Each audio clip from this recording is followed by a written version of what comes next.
Halo, Bapak Ibu guru hebat, salam dan bahagia.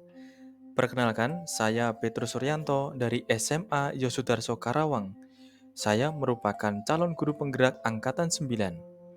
Hari ini, saya akan memaparkan koneksi antar materi modul 1.1 dalam sebuah kesimpulan dan refleksi dari pemikiran Ki Hajar Dewantara.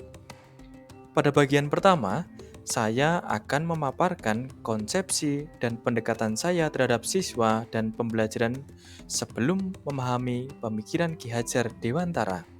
Dan yang kedua, dampak pemikiran Ki Hajar Dewantara pada pandangan dan tindakan saya. Dan yang ketiga, langkah atau tindakan saya yang bisa saya terapkan untuk menciptakan lingkungan pembelajaran yang mewakili pemikiran Ki Hajar Dewantara. Saya mengikuti program pendidikan guru penggerak didampingi oleh fasilitator yakni Ibu Kristiningrum SPD. Saya juga didampingi oleh pengajar praktik yakni Ibu Sartika Ratnayu SPD. Bapak Ibu guru hebat, pada bagian pertama, saya akan memaparkan konsepsi dan pendekatan saya terhadap siswa dan pembelajaran sebelum memahami pemikiran Ki Hajar Dewantara. Pertama, murid belum memahami tujuan belajar mereka. Mereka hanya sekedar wajib sekolah dan hanya ingin mendapatkan ijazah saja. Kedua, saya sebagai guru masih mendominasi pembelajaran daripada murid di kelas. Saya sebagai pendidik hanya mengarahkan siswa untuk menerima semua konten materi yang sangat berguna bagi mereka untuk siap menghadapi dunia. Dengan kata lain, anak-anak itu lebih banyak mendengarkan hasil presentasi dengan berbagai stimulus video yang mendukung konteks materi dari guru, diskusi sederhana, dan presentasi dari anak-anak. Ketiga, saya sebagai guru menyamaratakan kondisi murid dan belum sepenuhnya memandang kodrat alam dari murid. Saya menganggap anak-anak itu seperti kertas kosong yang tidak mengetahui apa-apa yang harus saya isi dengan segala ilmu yang saya berikan.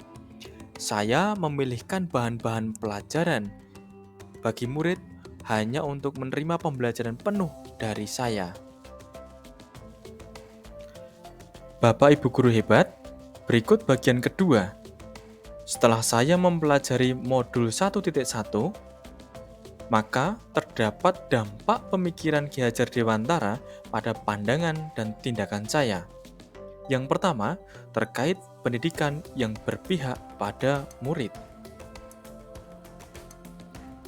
Dampak yang kedua, yakni menjadi pamong yang sungguh menuntun siswa untuk mandiri dan berkembang sesuai dengan kodrat alam dan kodrat zaman, sekaligus menjadi pamong yang mendengarkan pendapat murid dengan hati yang tulus. Dampak yang ketiga, yakni saya sadar untuk semakin mengintegrasikan nilai-nilai moral dan karakter untuk memperkuat nilai-nilai kemanusiaan dalam diri siswa dalam konteks pendidikan yang holistik. Bapak Ibu guru hebat, pada bagian ketiga, yang dapat segera saya terapkan lebih baik untuk menciptakan lingkungan pembelajaran yang mewakili pemikiran Ki Hajar Dewantara antara lain. Pertama, saya menerapkan pendidikan yang berpusat pada siswa dengan semakin mengenali siswa dengan berbagai minat, bakat, dan kebutuhan belajarnya. Adapun contoh dan langkahnya, yakni 1. Mengajak siswa berbicara pribadi tentang minat, bakat, hobi, dan keinginan mereka dalam suasana yang santai. Tanyakan apa yang mereka sukai dan apa yang ingin mereka pelajari. 2. Saya juga bisa melakukannya melalui survei atau membagikan kuesioner kepada siswa untuk mengidentifikasi minat dan kebutuhan mereka. 3. Saya juga akan semakin mengamati siswa selama proses pembelajaran. yakni memperhatikan apa yang membuat mereka antusias dan terlibat dalam proses pembelajaran dan apa yang mungkin membuat mereka kesulitan. 4. Saya juga akan meminta siswa untuk membuat portofolio yang mencerminkan minat, prestasi, dan perkembangan mereka. Nah, portofolio ini dapat berisi karya seni, tulisan, proyek, atau pencapaian lainnya dari mereka sendiri melalui Google Site atau Padlet. Kedua, penerapan guru yang berpusat pada murid, yakni saya akan semakin mendorong siswa untuk mengemukakan pendapat, bertanya, dan berpartisipasi aktif dalam proses pembelajaran. Saya pun mendengarkannya dengan hati yang tulus dan mengkomunikasikan kembali dengan peneguhan materi. Contohnya, yakni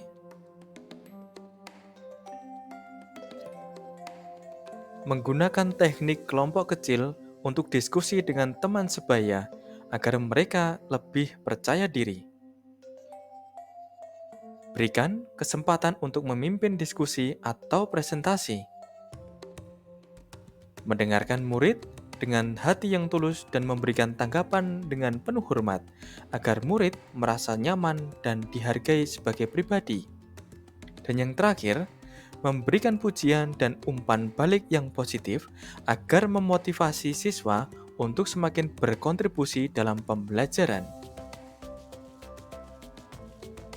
Penerapan yang ketiga, yakni saya akan memberikan kesempatan kepada siswa untuk merencanakan, mengorganisasi pembelajaran, dan proyek-proyek yang memungkinkan siswa untuk menjalankan eksplorasi mandiri atau kolaboratif yang membuat mereka semakin tumbuh berkembang sesuai kodrat alam dan zaman. Keempat, saya akan melibatkan orang tua dan masyarakat, yakni melakukan kolaborasi pembelajaran di kelas atau terjun langsung di masyarakat dengan tema-tema tertentu untuk membantu perkembangan anak dalam proses pembelajaran. Demikian pemaparan dari saya tentang kesimpulan dan refleksi sederhana dari pemikiran Ki Hajar Dewantara. Semoga Bapak Ibu guru hebat juga ikut ambil bagian dalam refleksi ini dan semakin memperbaharui diri serta menjadi agen perubahan pendidikan. Salam dan bahagia.